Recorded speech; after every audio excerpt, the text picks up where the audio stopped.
ಸುಮಲತಾಗೆ phone ಮಾಡಿ ಸರಿಯಾಗಿ ಬೈದ ವಿಜಯಲಕ್ಷ್ಮಿ ಏನ್ ಮಾತಾಡಿದ್ರು ನೋಡ್ಕೊಂಡ್ಬರೋಣ ಬನ್ನಿ ವೀಕ್ಷಕರೇ. ಇದಕ್ಕೂ ಮೊದಲು ನೀವು ನಮ್ಮ ಚಾನಲ್ಗೆ ಸಬ್ಸ್ಕ್ರೈಬ್ ಆಗಿಲ್ಲ ಅಂದ್ರೆ ಹೇಗೆ ಕೂಡ ಸಬ್ಸ್ಕ್ರೈಬ್ ಆಗಿ ಹಾಗೆ ಪಕ್ಕದ ಬೆಲ್ ಐಕಾನ್ ಕ್ಲಿಕ್ ಮಾಡ್ಕೊಳ್ಳಿ ವೀಕ್ಷಕರೇ. ನಿಮ್ಗೆಲ್ಲ ಗೊತ್ತೇ ಇದೆ ವೀಕ್ಷಕರೇ ದರ್ಶನ್ ವಿಚಾರ.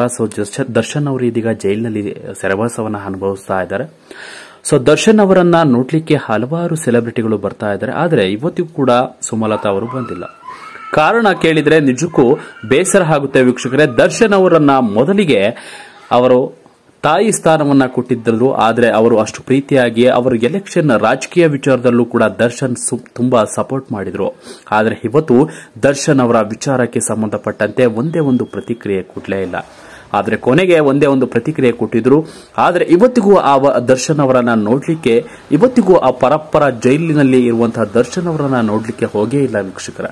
ಇದು ಒಂದು ಬೇಸರ ತರುವಂತಹ ವಿಚಾರ. ಯಾಕೆಂದ್ರೆ ತಮ್ಮವರೇ ಜೊತೆಯಲ್ಲಿದ್ದವರೇ ಈ ರೀತಿ ಮಾಡಿದ್ರೆ ಬೇರೆಯವರಿಗೆ ಎಷ್ಟು ನೋವಾಗಬೇಕು ಹೇಳಿ.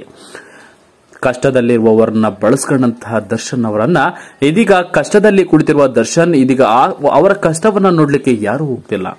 ಏಕೆಂದ್ರೆ ರೇಣುಕಾ ಸ್ವಾಮಿ ಕೊಲೆ ವಿಚಾರಕ್ಕೆ ಸಂಬಂಧಪಟ್ಟಂತೆ ದರ್ಶನ್ ಅವರು ಅರೆಸ್ಟ್ ಆಗಿದ್ರು.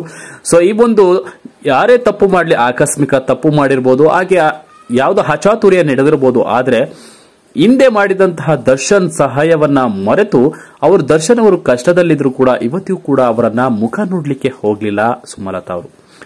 ಸುಮಲತಾ ಅಲ್ಲದೆ ಅವರ ಮಗ ಅಭಿಷೇಕ್ ಕೂಡ ಬಂದಿಲ್ಲ. ಈ ಒಂದು ವಿಚಾರ ದರ್ಶನ್ ಅವರ ಪತ್ನಿ ವಿಜಯಲಕ್ಷ್ಮಿಗೆ ತಿಳಿಯುತ್ತದೆ. ಈ ಒಂದು ವಿಜಯಲಕ್ಷ್ಮಿ ಅವರು ಫೋನ್ ಮಾಡಿ ಮಾತನಾಡಿದ್ದು ಸರಿಯಾಗಿ ಬೈದಿದ್ದಾರೆ ಎನ್ನುವ ಮಾಹಿತಿ ಇದೀಗ ಮೂಲಗಳ ಪ್ರಕಾರ ತಿಳಿದು ಬಂದಿದೆ ವೀಕ್ಷಕರೇ.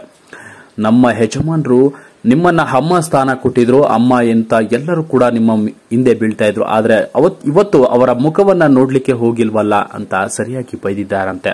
ಈ ವಿಡಿಯೋ ಸಿಕ್ಕಾಪಟ್ಟೆ ವೈರಲ್ ಆಗಿದೆ ವೀಕ್ಷಕರೇ. ಇದರ ಬಗ್ಗೆ ನಿಮ್ಮ ಅನಿಸಿಕೆಗಳನ್ನು ತಿಳಿಸಿ ಅಂತ ಹೇಳ್ತಾ ವಿಡಿಯೋನ ಮುಗಿಸ್ತಾ ಇದ್ದೀನಿ. Thank you.